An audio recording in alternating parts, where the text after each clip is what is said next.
Landscape painting, also known as landscape art, is the depiction of natural scenery such as mountains, valleys, trees, rivers, and forests, especially where the main subject is a wide view with its elements arranged into a coherent composition. In other works, landscape backgrounds for figures can still form an important part of the work. Sky is almost always included in the view, and weather is often an element of the composition. Detailed landscapes as a distinct subject are not found in all artistic traditions, and develop when there is already a sophisticated tradition of representing other subjects. The earliest forms of art around the world depict little that could really be called landscape, although ground lines and sometimes indications of mountains, trees or other natural features are included. The earliest pure landscapes with no human figures are frescoes from Minoan art of around 1500 BCE. Both the Roman and Chinese traditions typically show grand panoramas of imaginary landscapes, generally backed with a range of spectacular mountains, in China often with waterfalls and in Rome often including sea, lakes, or rivers. In early Western medieval art, interest in landscape disappears almost entirely, kept alive only in copies of late antique works such as the Utrecht Psalter. The last reworking of this source, in an early Gothic version, reduces the previously extensive landscapes to a few trees filling gaps in the composition, with no sense of overall space. During the 14th century, Giotto di Bondone and his followers began to acknowledge nature in their work, increasingly introducing elements of the landscape as the background setting for the action of the figures in their paintings. Landscape backgrounds for various types of painting became increasingly prominent and skillful during the 15th century.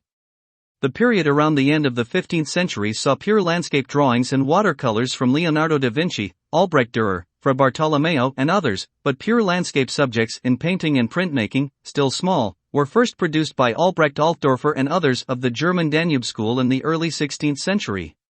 The popularity of exotic landscape scenes can be seen in the success of the painter Franz Post, who spent the rest of his life painting Brazilian landscapes after a trip there in 1636 to 1644.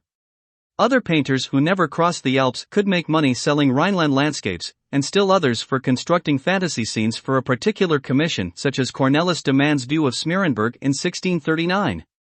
Dutch Golden Age painting of the 17th century saw the dramatic growth of landscape painting, in which many artists specialized, and the development of extremely subtle realist techniques for depicting light and weather.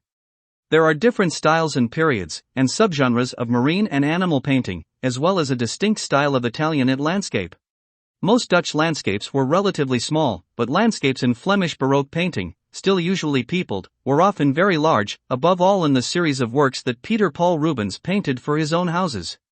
Landscape prints were also popular, with those of Rembrandt and the experimental works of Hercules Segers usually considered the finest.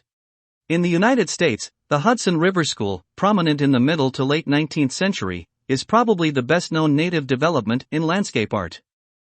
These painters created works of mammoth scale that attempted to capture the epic scope of the landscapes that inspired them. The work of Thomas Cole, the school's generally acknowledged founder, has much in common with the philosophical ideals of European landscape paintings, a kind of secular faith in the spiritual benefits to be gained from the contemplation of natural beauty.